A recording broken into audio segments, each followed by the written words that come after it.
ಕೇಳುತ್ತಿದ್ದೀರಾ ಮಾಹಿತಿ ಖಜಾನೆಯ ಕಾರ್ಯಕ್ರಮಗಳನ್ನು.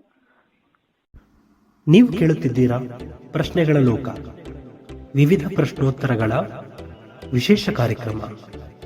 ಕೇಳಿ ಪ್ರಶ್ನೋತ್ತರಗಳ ಲೋಕ, ವಿನೂತನ ಕಾರ್ಯಕ್ರಮ ಸರಣಿ. ಮುಂಜಾನೆಯ ಶುಭ ಸಂದರ್ಭದಲ್ಲಿ ಆಲಿಸಿರಿ ಪ್ರಶ್ನೋತ್ತರ ಲೋಕ, ಪ್ರಶ್ನೆಗಳನ್ನಾಧರಿಸಿದ ವಿಶೇಷ ಕಾರ್ಯಕ್ರಮ. ಕೇಳಿ ಆನಂದಿಸಿ. ಬೆಲ್ ಐಕಾನ್ ಅನ್ನು ಕ್ಲಿಕ್ ಮಾಡುವುದರ ಮೂಲಕ ಸಬ್ಸ್ಕ್ರೈಬ್ ಆಗಿ. ಆತ್ಮೀಯ ಕೇಳುಗರೆ, ತಮ್ಮೆಲ್ಲರಿಗೂ ನಮಸ್ಕಾರ. ಮಾಹಿತಿ ಖಜಾನೆಯ ಇವತ್ತಿನ ಪ್ರಶ್ನೆಗಳ ಲೋಕ ಕಾರ್ಯಕ್ರಮ ಸರಣಿಗೆ ಪ್ರೀತಿಯ ಸ್ವಾಗತ. ನಿಮ್ಮೊಂದಿಗೆ ನಿಮ್ಮ ಗೆಳೆಯ ಶರತ್. ಸ್ನೇಹಿತರೆ, ನಾವು ಹಲವಾರು ಸಂಚಿಕೆಗಳಿಂದ ಅನೇಕ ವಿಷಯಗಳನ್ನು ತಿಳ್ಕೊಳ್ತಾ ಇದ್ದೇವೆ. ಇದರಲ್ಲಿ ನಾವು ಕೇಳುವಂತಹ ನೀಡುವಂತಹ ಮಾಹಿತಿಗಳನ್ನು ಆಧರಿಸಿ ನೀವು ಪ್ರಶ್ನೋತ್ತರಗಳನ್ನು ತಯಾರಿಸ್ಕೊಳ್ಬಹುದು. ನಾವು ಕೂಡ ನಿಮಗೆ ಇಲ್ಲಿ ಪ್ರಶ್ನೆಗಳು ಉತ್ತರಗಳನ್ನು ನೀಡ್ತಾ ಇದ್ದೇವೆ. ನೀವು ಕೂಡ ಈ ಕಾರ್ಯಕ್ರಮವನ್ನು ಸಂಪೂರ್ಣವಾಗಿ ಕೇಳಿ ಎಲ್ಲ ಪರೀಕ್ಷೆಗಳಿಗೂ ಕೂಡ ಉಪಯುಕ್ತವಾಗುವಂತಹ ಮಾಹಿತಿಗಳನ್ನು ನಾವು ನಿಮಗೋಸ್ಕರ ನೀಡ್ತಾ ಇದ್ದೇವೆ. ಇವತ್ತು ನಾವು ರಾಜ್ಯ ಮತ್ತು ರಾಜ್ಯದ ರಾಜಧಾನಿ ಮತ್ತು ಅಲ್ಲಿ ಮಾತಾಡುವಂತಹ ಭಾಷೆಗಳ ಬಗ್ಗೆ ನಾವು ಇವತ್ತಿನ ಸಂಚಿಕೆಯಲ್ಲಿ ತಿಳಿದುಕೊಳ್ಳುವಂಥ ಪ್ರಯತ್ನವನ್ನು ಮಾಡೋಣ. ಅಂದಾಗೆ ನಿಮ್ಮೊಂದಿಗೆ ನಿಮ್ಮ ಗೆಳೆಯ ಶರತ್. ಸ್ನೇಹಿತರೆ, ಇಲ್ಲಿ ಒಂದು ವಿಷಯನ ನೆನ್ಪಿಟ್ಕೋಬೇಕು. ನಾವು ಇಲ್ಲಿ ಯಾವ ರೀತಿ ಪ್ರಶ್ನೆಗಳು ಬೇಕಾದರೂ ಕೇಳಬಹುದು. ಒಂದು ರಾಜ್ಯದ ರಾಜಧಾನಿಯನ್ನಾದರೂ ಕೇಳಬಹುದು, ಅಥವಾ ಆ ರಾಜ್ಯದಲ್ಲಿ ಮಾತನಾಡುವಂಥ ಭಾಷೆಗಳು ಯಾವುದು ಅಂತನಾದರೂ ನಿಮ್ಮ ಪರೀಕ್ಷೆಯಲ್ಲಿ ಕೇಳುವಂತಹ ಸಾಧ್ಯತೆಗಳಿರ್ತವೆ. ಹಾಗಾಗಿ ನಿಮಗೋಸ್ಕರ ಇವತ್ತು ನಾವು 29 ರಾಜ್ಯಗಳೇನಿದೆ, ಆ ರಾಜ್ಯದಲ್ಲಿ ಯಾವ ಯಾವ ಭಾಷೆಗಳನ್ನ ಮಾತಾಡ್ತಾರೆ, ಹಾಗೆ ಆ ರಾಜ್ಯದ ರಾಜಧಾನಿ ಯಾವುದು ಅನ್ನೋದನ್ನು ನಾವು ಇವತ್ತಿನ ಸಂಚಿಕೆಯಲ್ಲಿ ತಿಳಿದುಕೊಳ್ಳುವಂಥ ಪ್ರಯತ್ನವನ್ನು ಮಾಡೋಣ. ಹಾಗಾದರೆ ತಡಬೇಕೆ? ಲೈಕ್ ಮಾಡಿ ಆಯ್ತಲ್ವಾ? ಸಬ್ಸ್ಕ್ರೈಬು ಮಾಡ್ಕೊಂಡಾಯ್ತಲ್ವಾ? ಬನ್ನಿ ಇವಾಗ ಕಾರ್ಯಕ್ರಮವನ್ನು ಪ್ರಾರಂಭ ಮಾಡೋಣ. ಮೊದಲನೇದು ಆಂಧ್ರ ಪ್ರದೇಶ. ಇದರ ಒಂದು ರಾಜಧಾನಿ ಹೈದರಾಬಾದ್. ಆಂಧ್ರ ಪ್ರದೇಶದ ರಾಜಧಾನಿ ಹೈದರಾಬಾದ್. ಇಲ್ಲಿ ಮಾತನಾಡುವಂಥ ಭಾಷೆಗಳು ಅಂದರೆ ತೆಲುಗು ಮತ್ತು ಉರ್ದು ಭಾಷೆಯನ್ನು ಇಲ್ಲಿ ಅತಿ ಹೆಚ್ಚಾಗಿ ಮಾತನಾಡುವುದನ್ನು ನಾವಿಲ್ಲಿ ಕಾಣ್ತೇವೆ. ಇನ್ನು ಮುಂದಿನದ್ದು ಅರುಣಾಚಲ ಪ್ರದೇಶ. ಇದರ ರಾಜಧಾನಿ ಈಟಾನಗರ. ಇಲ್ಲಿ ಮಾತನಾಡುವಂಥ ಭಾಷೆಗಳು ಇಜಿ, ಅಪೋಟನ್ಜಿ, ಮೆರ್ದುಕ್ಷನ್, ಟಾಗಿನ್, ಆದಿ ಮತ್ತೆ ಓನ್ಪಾ, ಬಾಗಿಣಿ, ನಿಶಿ ಇವೇ ಪ್ರಮುಖವಾದಂತಹ ಒಂದು ಭಾಷೆಗಳು. ಇಲ್ಲಿ ಅರುಣಾಚಲ ಪ್ರದೇಶದಲ್ಲಿ ಮಾತನಾಡುವಂಥ ಭಾಷೆಗಳನ್ನ ನಿಮಗೆ ಕೇಳುವಂಥ ಸಾಧ್ಯತೆಗಳಿರ್ತವೆ.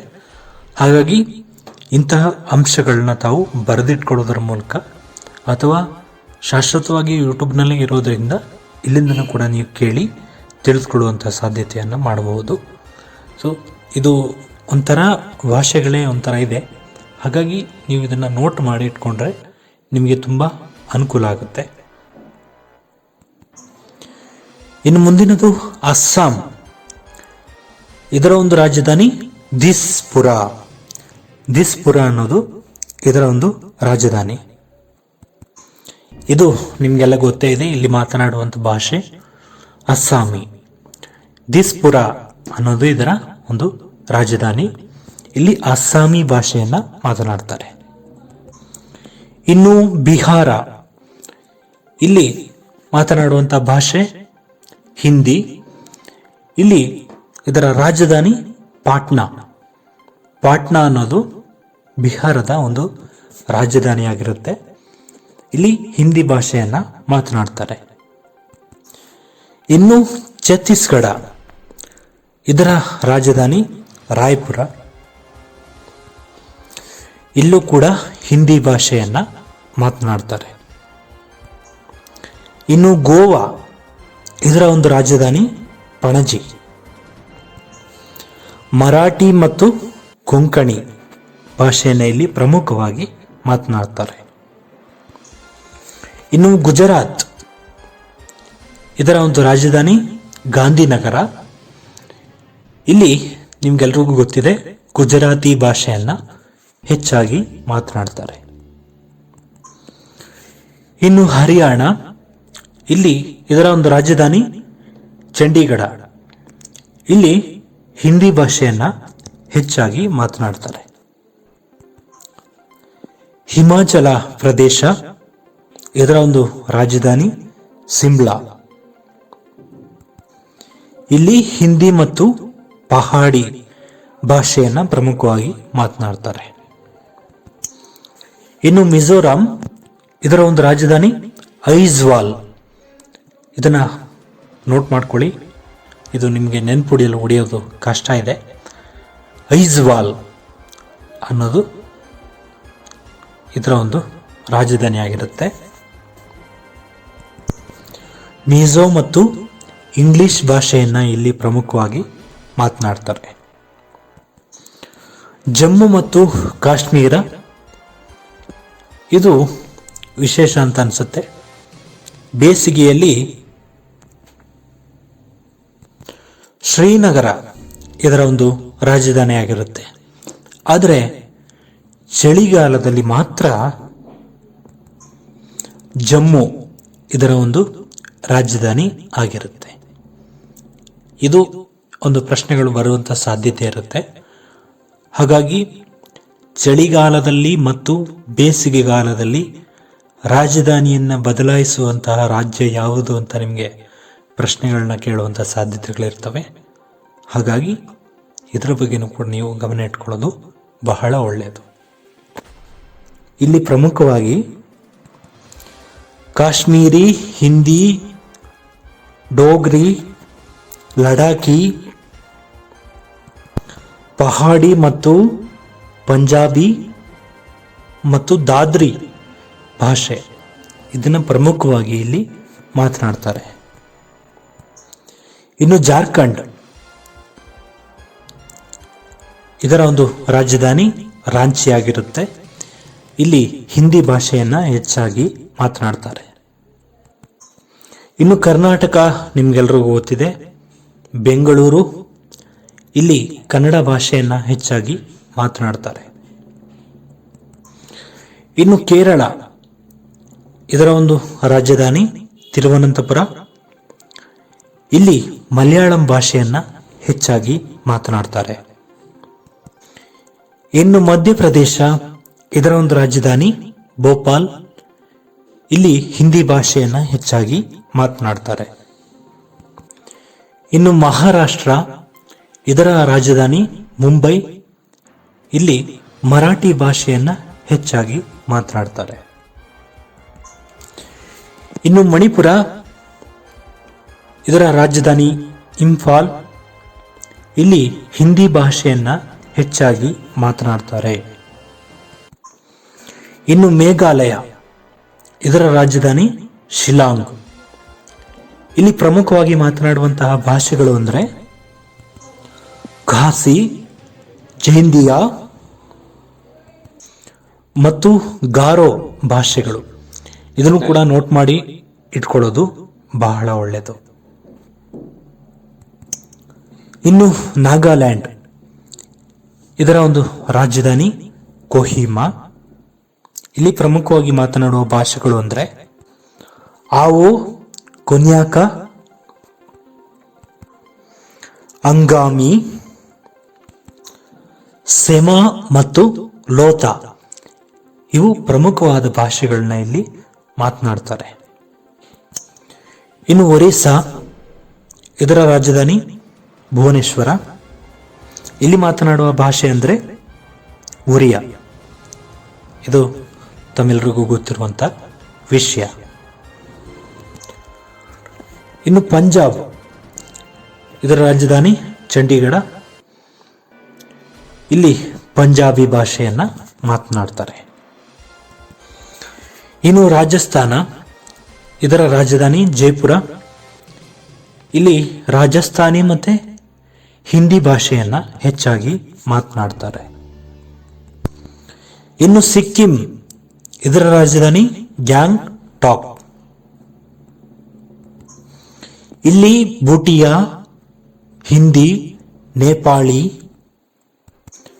ಲೆಪ್ಚಾ ಮತ್ತು ಲಿಂಬು ಭಾಷೆಗಳನ್ನ ಇಲ್ಲಿ ಪ್ರಮುಖವಾಗಿ ಮಾತನಾಡ್ತಾರೆ. ಇನ್ನು ತಮಿಳುನಾಡು, ಇದರ ರಾಜಧಾನಿ ಚೆನ್ನೈ.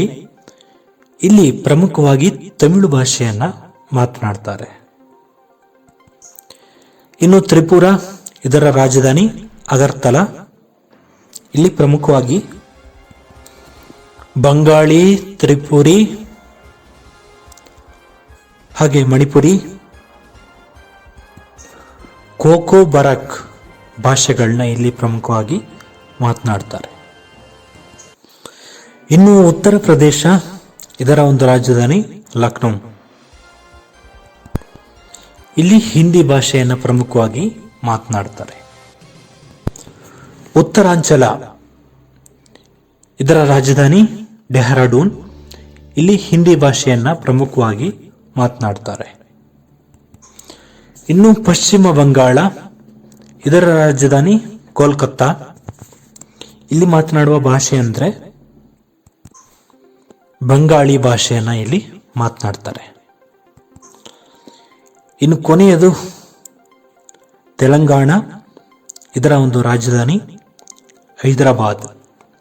ಇಲ್ಲಿ ಮಾತನಾಡುವ ಭಾಷೆ ಅಂದ್ರೆ ತೆಲುಗು ಮತ್ತು ಉರ್ದು ಭಾಷೆಯನ್ನ ಇಲ್ಲಿ ಪ್ರಮುಖವಾಗಿ ಮಾತನಾಡ್ತಾರೆ. ಇದಾಗಿತ್ತು ಸ್ನೇಹಿತರೆ ಇವತ್ತಿನ ಪ್ರಶ್ನೆಗಳ ಲೋಕ ಕಾರ್ಯಕ್ರಮ. ಇಲ್ಲಿ ಯಾವ ರೀತಿ ಬೇಕಾದರೂ ನಿಮಗೆ ಪ್ರಶ್ನೆಗಳನ್ನ ಕೇಳಬಹುದು. ಒಂದು ರಾಜಧಾನಿಯ ಹೆಸರನ್ನ ಕೊಟ್ಟು ಇದರ ರಾಜ್ಯ ಯಾವುದು ಅಂತನಾದರೂ ಕೇಳ್ಬೋದು ನಿಮಗೆ, ಅಥವಾ ಒಂದು ರಾಜ್ಯದ ಹೆಸರನ್ನ ಕೊಟ್ಟು ಇದರ ರಾಜಧಾನಿ ಯಾವುದು ಅಂತನಾದರೂ ಕೇಳಬಹುದು, ಅಥವಾ ಇಲ್ಲಿ ಮಾತನಾಡುವಂಥ ಭಾಷೆಗಳು ಯಾವುದು ಅಂತನಾದರೂ ನಿಮಗೆ ಪ್ರಶ್ನೆಗಳು ಬರುವಂಥ ಸಾಧ್ಯತೆಗಳು ಹೆಚ್ಚಾಗಿ ಇರ್ತವೆ. ಯಾಕಂದರೆ ಇದು ಸ್ಪರ್ಧಾತ್ಮಕ ಯುಗ. ಇಲ್ಲಿ ಹೇಗೆ ಬೇಕಾದರೂ ಪ್ರಶ್ನೆಗಳನ್ನ ಕೇಳಬಹುದು. ಆದರೆ ನಾವು ಎಲ್ಲದರ ಬಗ್ಗೆನೂ ಕೂಡ ತಿಳ್ಕೊಂಡಿರೋದು ಬಹಳ ಒಳ್ಳೆಯದು ಅನ್ನೋದು ನನ್ನ ಒಂದು ಅನಿಸಿಕೆ. ಯಾಕಂದರೆ ಇತ್ತೀಚೆಗೆ ಪ್ರಶ್ನೆ ಪತ್ರಿಕೆಗಳು ಕೂಡ ಹಾಗೇನೆ ಬರ್ತಾ ಇವೆ, ಉಲ್ಟಾ ಪಲ್ಟಾ ಕೇಳ್ತಾರೆ.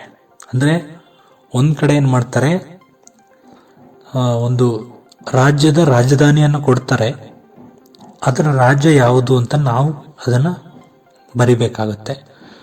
ಅದಕ್ಕಿಂತ ಮುಖ್ಯವಾಗಿ ನಮಗೆ ಯಾವುದೆಲ್ಲ ರಾಜ್ಯಗಳು ಯಾವ್ಯಾವ ರಾಜಧಾನಿ ಅಂತ ನಮಗೆ ತಿಳ್ಕೊಂಡಿರೋದು ಇದು ಬಹಳ ಮುಖ್ಯ. ಹಾಗೆ ಯಾವುದೋ ಒಂದು ರಾಜ್ಯನ ಕೊಡ್ತಾರೆ, ಅಲ್ಲಿ ಮಾತನಾಡುವಂಥ ಭಾಷೆ ಯಾವುದು ಅಂತನಾದರೂ ನಿಮಗೆ ಕೇಳುವಂತಹ ಸಾಧ್ಯತೆಗಳು ಹೆಚ್ಚಾಗಿ ಇರ್ತವೆ. ಕೆಲವು ಕಡೆ ಆಯ್ಕೆಗಳನ್ನ ಕೊಟ್ಟಿರ್ತಾರೆ, ಆದರೆ ಇನ್ನೂ ಕೆಲವು ಕಡೆ ಆಯ್ಕೆಗಳನ್ನ ಕೊಟ್ಟಿರೋದಿಲ್ಲ. ಇದನ್ನು ನಾವು ಬರಿಬೇಕಾದಂಥ ಸಂದರ್ಭಗಳು ಬರುವಂಥ ಸಾಧ್ಯತೆಗಳು ಇರ್ತವೆ. ಆದರೆ ಸ್ಪರ್ಧಾತ್ಮಕ ಪರೀಕ್ಷೆಗಳಲ್ಲಿ ಆಯ್ಕೆಗಳನ್ನ ಕೊಡ್ತಾರೆ. ಹಾಗಾಗಿ ನಾವು ಆಯ್ಕೆಗಳನ್ನ ಟಿಕ್ ಮಾಡುವಾಗ ಒಂದು ತಪ್ಪಿಗೆ ಅರ್ಧ ಅಂಕಗಳನ್ನ ಕಳೆಯೋದ್ರಿಂದ ಯೋಚನೆ ಮಾಡಿ ಉತ್ತರ ಕೊಡಬೇಕಾಗುತ್ತೆ. ಹಾಗೆ ಈ ಥರದ ಒಂದು ರಾಜಧಾನಿಗಳು ಹಾಗೆ ರಾಜ್ಯಗಳು ಭಾಷೆಗಳ ಬಗ್ಗೆ ತುಂಬ ನಾವು ತಿಳ್ಕೊಂಡಿರೋದು ಬಹಳ ಒಳ್ಳೆಯದು.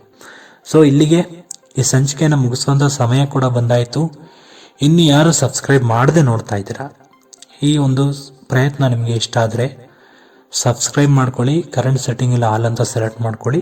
ಇದೆಲ್ಲವೂ ಕೂಡ ಉಚಿತವಾಗಿರುತ್ತೆ ಅಂತ ಹೇಳ್ತಾ ಮತ್ತೆ ಮುಂದಿನ ಕಾರ್ಯಕ್ರಮದಲ್ಲಿ ಮತ್ತೊಂದು ವಿಷಯದೊಂದಿಗೆ ನಿಮ್ಮನ್ನು ಭೇಟಿಯಾಗ್ತೀನಿ. ಅಲ್ಲಿವರೆಗೆ ಮಾಹಿತಿ ಖಜಾನೆಯ ಕಾರ್ಯಕ್ರಮವನ್ನು ಕೇಳ್ತಾ ಇರಿ ಅಂತ ಹೇಳ್ತಾ ಮತ್ತೆ ಭೇಟಿಯಾಗೋಣ. ನಮಸ್ಕಾರ.